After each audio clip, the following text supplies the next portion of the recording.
হজরত শাহজালাল রাদিয়াল্লাহু তাআলা আনহা মাজার শরীফ ১ নং গেটের গলি ইত্যাদি কুটির শিল্প। শৌখিনতা সবারই থাকে কম বেশি, সেটা ছেলে বা মেয়ে। আজকের ভিডিওতে দেখাবো এমনই কিছু জিনিসপত্র। আসসালামু আলাইকুম বন্ধুরা, ইত্যাদি কুটির শিল্প থেকে আমি বিউটি বলছি। এখানে বেতের তৈরি আসবাবপত্র থেকে শুরু করে বাচ্চাদের খেলনা ব্যবহারের অনেক কিছুই পাওয়া যায় বেত দিয়ে তৈরি করা। তবে বেতের তৈরি জিনিসপত্র আমাদের ঐতিহ্য বহন করে। আমাদের সংসারের দৈনন্দিন কাজে যেই প্লাস্টিক বা স্টিল আমরা ব্যবহার করি, তার বিপরীতে আমরা বেত ইউজ করি, মানে শৌখিনতার বশে। এখানে কিছু প্লেটের ক্যালিগ্রাফি লেখা ছিল, যেটা শোপিস হিসেবে আমরা ব্যবহার করতে পারি সৌন্দর্যের জন্য। এখানে কাঠের তৈরি জিনিসপত্র ছিল, তারপরে আবার লোহার তৈরিও ছিল, যেগুলো এখানে আমরা যে ঘুটনি বলি বা অনেকেই অনেকটা বলে থাকি, জানি না কার কার ভাষা কে কোনটা বলে। তো এখানে অনেকগুলো শোপিস ছিল, যেগুলো দেখতে খুবই সুন্দর, আর দামও তাদের সীমিত প্রাইজের মধ্যে। এখানে এই যে ছোট ছোট রিক্সাগুলো দেখতে খুবই কিউট লাগে। এখানে কাঠের তৈরি হাতি, তারপরে আয়না, প্লাস্টিকের বেতের যে ব্যাগগুলো, এগুলো ছিল।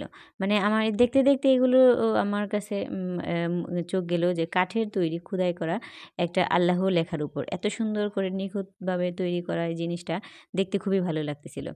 এখানে শুধু আল্লাহ না, বাবা, মা, আরও কয়েকটা ক্যালিগ্রাফি ছিল যেগুলো খোদাই করা। আমার কাছে খুবই ভালো লাগে জিনিসটা। তো আমার কাছে সবচেয়ে বেশি ভালো লাগে এই কিউট গয়নার বাক্সটা। এই গয়নার বাক্সের কথা মানে মনে পড়ে গেল একটা হিন্দি মুভি, যে গয়নার বাক্স শ্রাবন্তীর। আচ্ছা যাই হোক, সেদিকে না যাই, আমরা নজর দিই এই জুয়েলারি বক্সটার উপর। এত সুন্দর একটা বক্স, মানে বাক্স, যেটা মেয়েদের সবচাইতে মানে প্রয়োজনীয় জিনিস, যেটা গয়না সবচেয়ে প্রিয় জিনিস, এটা সংরক্ষণ করার জন্য এই বক্সটা খুবই মানে জরুরি হয়। কিন্তু দেখতেও খুবই সুন্দর, আবার জিনিসপত্রগুলো সেফটি বা নিরাপদে থাকে, হারায়া যাওয়ার ভয়টা একটু কম থাকে। যাই হোক, এত সুন্দর একটা বাক্স যেটা আমার হাতের নাগালের বাইরে ছিল, তো আমি আর নিলাম না। নেক্সটে চেষ্টা করবো নেওয়ার জন্য। যাই হোক, ওই টপিকে না যাই, আমরা দোকানের যেই জিনিসপত্র আছে ওইগুলো দেখি। আসলে কি দেখব, যাই দেখি তাই নিতে মনে চায়।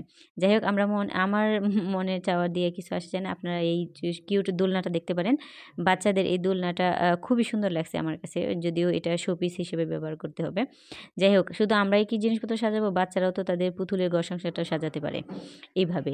এখানে ছোট ছোট রিক্সা ছিল, তারপরে আবার বেতের তৈরি সোফা, বেড সব কিছুই ছিল। এই যে এই ট্রেটাও একটা কাঠের তৈরি, দেখতে খুবই কিউট লাগে। এটা শুধু পুতুলের সংসারে সাজানোর ক্ষেত্রে না, এটা আমরা বড়রাও ইউজ করতে পারবো। এখানে কাঠের তৈরি চিরুনি ছিল, যা আমাদের চুলের স্বাস্থ্যসম্মত মানে একটা গুণাগুণ বজায় রাখে। আর এত কিউট একটা ডাইনিং টেবিল, এটা ডাইনিং টেবিল না, মনে হয় এটা টি টেবিল। যাই হোক, এত সুন্দর লাগছে, যেটা ডিজাইন করা ছিল উপরের একটা অংশ, আমার কাছে খুবই ভালো লাগছে ব্যাপারটা। আর এই যে ঝুনঝুনিটা আমার ছেলে খুবই কাজে লাগবে, তবে ও এখন ধরতে পারে না হাত দিয়ে। ওই যে ঢোলটা, এই ঢোলটাও ধরতে পারবে না। যাই হোক, আমার কাছে খুবই এইগুলো খুব সুন্দর লাগছে। যাই হোক, এই যে চুলের একটা কাঠি, যেটা আমরা চুলের ক্লিপ হিসেবে ব্যবহার করতে পারি। এখানে কিছু মানে টপ ছিল, টপ বলতে এটা বেতের তৈরি। এখানে আর্টিফিশিয়াল কিছু আমরা যে রাখতে পারি, আর্টিফিশিয়াল না, শুধু আমরা অর্গানিক যে গাছগুলো সেগুলো রাখতে পারি। যেমন মানি প্লান্ট আছে, শুধু আমরা মাটি ইউজ না করে পানিটাও দিয়েও রাখতে পারবো। তো এরা কাজ করতেছে খুচরা পাইকারি সব দিক থেকেই।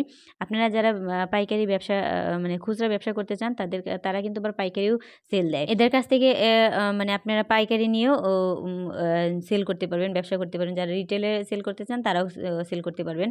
এনারা কিন্তু খুব সুন্দর সার্ভিস দিয়ে থাকেন।